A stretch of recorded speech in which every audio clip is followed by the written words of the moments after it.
mga dahilan kung bakit nalulugi ang isang negosyo o katulad ng mga sari-sari store ano guys. So ang una dyan ay yung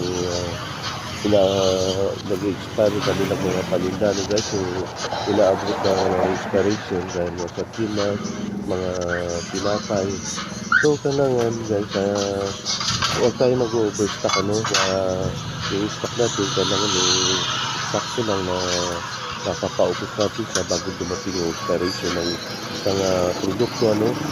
Saka paugali natin na pairalin yung first in, first out meaning o ano yung una nating nabili na stock, yun din ang dapat una nating i-benta no, o ibigay sa ating mga customer ano. So pangalawa guys, yung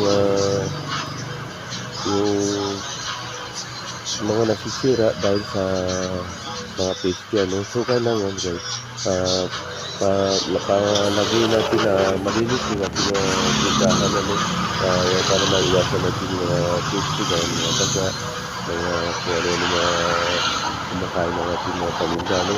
Kaya ang madalas talaga sa mga tindahan guys yung mga daga no. So importante na palaging ng malinis na natin yung malinis yung ating tindahan ano guys. Maaari naglalaga tayo ng mga pusa depende sa ating pusa ano guys. So yun ang panlaban ng isang bantang daga no.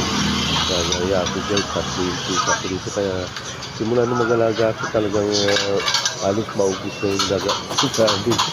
Halos umaga nung bago pa lang sila, tuwing umaga pagising ko dami nakabusog at sa sahig namin ano, na patay na daga no, dahil sa alaga ko mga pusa no. So ang pangatlo guys, yung huwag muna tayo mag-invest ng kung ano-ano guys ano, kukunin natin yung ating pag-invest doon sa pilitan natin sa ating tindahan ano. So pag-alanganin tayo yung ating yung ating financial, huwag muna tayo mag-isip ng kung ano-anong pagkagastusan ano. Ang pinakamagandang gawin natin ay i-rolling na lang muna natin yung ating pinita at idagdag na punan para sa ating sari-sari store ano guys. So ang isa pa guys, yung iwasan natin magpautang sa mga tao ano, kasi yan ang madalas na isa sa mga dahilan kung bakit nalulugi ang isang sari-sari store. Yung ito sa isang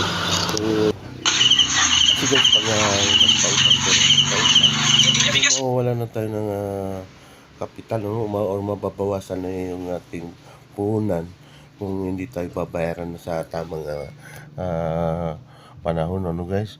Niliit yung ating ang ating stocks at ihina ang